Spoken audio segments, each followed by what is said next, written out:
Imagine a player who once symbolized the heart of your franchise, a versatile, game-changing star whose arrival elevated an already potent offense into one of the most feared units in football. Now imagine that same player entering a new season surrounded by uncertainty, his durability in question, his explosiveness potentially waning, his standing among the NFL's elite in jeopardy. I'll tell you all about it. So hit the like button and come with me and I'll keep you well informed. Now, let's talk about Christian McCaffrey as the San Francisco 49ers prepare for the 2025 season, and it's raising eyebrows among fans. Christian McCaffrey, the man who transformed Kyle Shanahan's offensive playbook into a symphony of creativity and mismatches, now finds himself at a crossroads. After a 2023 season for the ages, one that earned him the Offensive Player of the Year award, over 2,000 all-purpose yards, 21 total touchdowns, and a place on the Madden cover, his 2024 campaign unraveled into a nightmare of injuries, frustration, and questions about what comes next. McCaffrey played in just 4 games, a stunning drop from the electric dominance of the previous year. For a player who had seemed nearly unstoppable,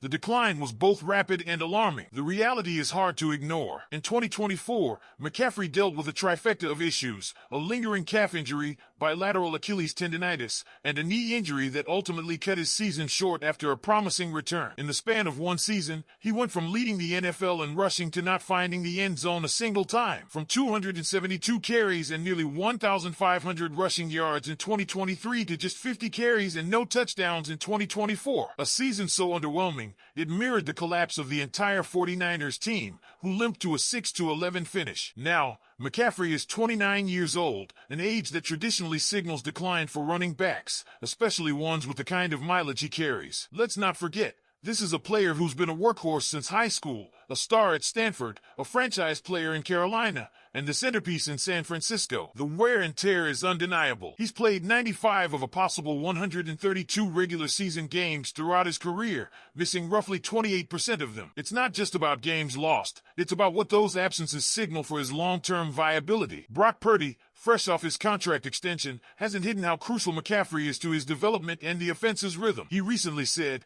"Christian is ready to roll," praising his return to health, explosiveness in cuts, and leadership in meetings. That sounds great, but as fans, we've heard that before. What we need to see is McCaffrey on the field, making defenders miss, bursting through holes, and catching swing passes in stride. Until then, optimism is just a theory. Next-gen stats added another layer to the conversation, revealing that McCaffrey's top recorded speeds in his 4 2024 games, 16.4, 16.7, 16.1, and 17.4 miles per hour, were far from the explosive marks he posted during his 2023 campaign. That 17.4 miles per hour, it would have ranked as his 5th worst mark in 2023. That speaks volumes. While he showed flashes, particularly in a snowy primetime game in Buffalo, the reality is that he looked like a player still searching for the form that once made him unstoppable. And that decline hasn't gone unnoticed. Pro Football Focus dropped McCaffrey to number 7 on the top 10 running backs list entering 2025. He now trails names like Derrick Henry, Saquon Barkley,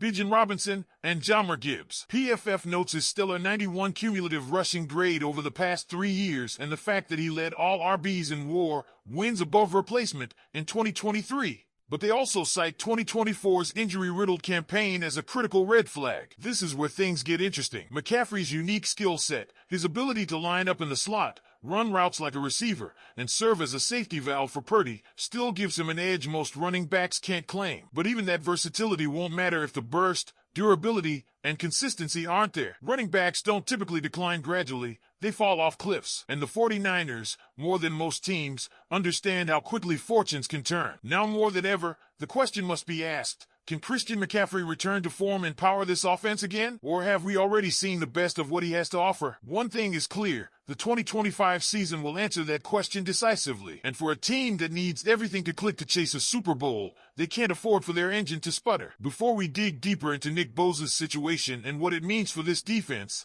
I want to hear from you. Faithful, how many games do you think Christian McCaffrey will play in 2025? Will he bounce back? Or is it time to start planning for life after CMC? Drop your predictions in the comments. Now let's pivot to another crucial storyline flying under the radar, But make no mistake, it could define the 49ers' entire 2025 defensive identity. It's about respect, or rather, the lack of it. And the man at the center of it, Nick Bosa. It's wild how quickly narratives shift in the NFL. Just 2 seasons ago, Nick Bosa was crowned Defensive Player of the Year. He was the undisputed anchor of the 49ers' defensive front, a nightmare for quarterbacks, and the highest paid non-quarterback in league history at the time, $34 million per year. But now, if you check social media or the YouTube comments, you'd think he was just another guy. Niner fans have started to question him, say he's overrated, say he hasn't lived up to the contract. That's not just wrong, it's lazy. And I've got the numbers to prove it. Start with the grades that actually matter. Over the last 3 seasons, Bosa's Pro Football Focus scores have been elite across the board. In 2022, his Defensive Player of the Year season, he posted a 90.9 overall grade, 3rd among all edge rushers. In 2023, even better, 92.7, good for 2nd. And then in 2024, a down year by some accounts, he still graded out at 91.0 despite missing 3 games. That was 4th in the NFL. Even when not fully healthy, he's a top-tier disruptor. His pass rush grades follow the same trajectory. 3rd in 2022, 2nd in 2023, 4th in 2024. There's a consistent theme here. Nick Bosa doesn't just show up. He dominates. Yet he's being talked about like he's falling off. Let's be real. People aren't watching closely enough. And then there's the pressure numbers. In 2022, Bosa led the league with 90 pressures. In 2023, he topped that with 95, 3rd overall. And last year, even while playing just 14 games, he still managed 69 pressures, 6th in the NFL. That's efficiency at its finest. Even when the sack numbers dipped, his impact on the game did not. And here's where the disrespect really hits. Critics love to point out that Bosa doesn't have elite sack numbers every year. But sacks don't tell the whole story. PFF doesn't count half sacks, and their metrics tell us he had 19 in 2022, number 1, 14 in 2023, 10th, and 10 in 2024, 15th. Had he played all 17 games last season, he likely clears that double-digit mark again. This idea that he's slipping? Not supported by the data. People also claim he misses too much time. Outside of his 2020 ACL tear, he's been available. In 2024, he missed just 3 games. That's not a major concern, especially considering the relentless double teams, chips, and offensive game plans built around neutralizing him.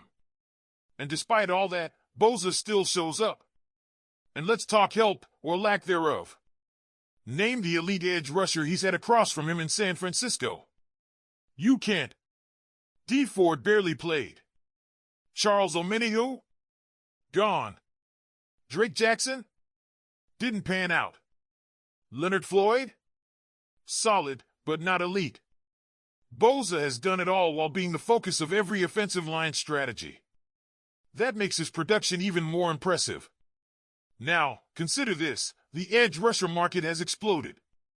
Max Crosby, Danielle Hunter, Myles Garrett, all making more than Bosa. Soon, Micah Parsons will likely surpass them all. That means Bosa, once the highest-paid defensive player, will be 5th. A bargain for someone who's still one of the most dominant forces in the NFL.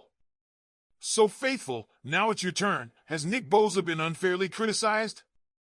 Is he overrated, underrated, or properly rated? Drop your thoughts in the comments and explain why. And don't forget, if you're loving this kind of breakdown, hit that like button and subscribe so you never miss the real talk on your San Francisco 49ers. Go Niners!